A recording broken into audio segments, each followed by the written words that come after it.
ഇന്നത്തെ നമ്മുടെ വീഡിയോ ഒരു പലോസ പാൻ്റാണ്. പലോസ പാൻറ്റിന് കുറച്ച് ഡാമേജൊക്കെ ആയപ്പോൾ അതിന് നമ്മൾ റീയൂസ് ചെയ്തെടുക്കുകയാണ്. നല്ല ഭംഗിയുള്ള ഷോർട്ട്സ് ആയിട്ടും ടൈറ്റ്സ് ആയിട്ടാണ് മാറ്റിയെടുക്കുന്നത്. അപ്പോൾ അതേ നമ്മുടെ പലോസ പാൻറ്റ് കോട്ടൺ മെറ്റീരിയലാണ്. നമ്മുടെ ടൈറ്റ്സ് ബനിയൻ ക്ലോത്താണ്. അപ്പോൾ നല്ല സ്ട്രെച്ചബിളാണ്. അപ്പോൾ നമ്മളുടെ പലോസ പാൻറ്റ് തയ്ക്കുന്ന സമയത്ത് കുറച്ച് ലൂസും കുറച്ച് ലെങ്ത്തൊക്കെ എക്സ്ട്രാ വിട്ടിട്ട് തയ്ച്ചെടുക്കാം. അപ്പോൾ ഒന്നും കൂടി നല്ല ഭംഗിയിൽ നമുക്ക് ചെയ്തെടുക്കാൻ പറ്റും.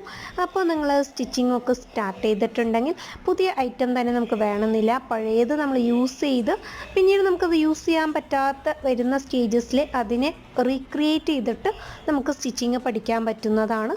അപ്പോൾ അതിൻ്റെ ഒരു എക്സാമ്പിളാണ് ഞാനിവിടെ കാണിച്ചിട്ടുള്ളത്. അപ്പോൾ ഇതേ ഒരു പലോസ പാൻറ്റോട് 2 ടൈറ്റ്സാണ് നമ്മളിവിടെ ഭംഗിയിൽ തയ്ച്ചെടുത്തിട്ടുള്ള.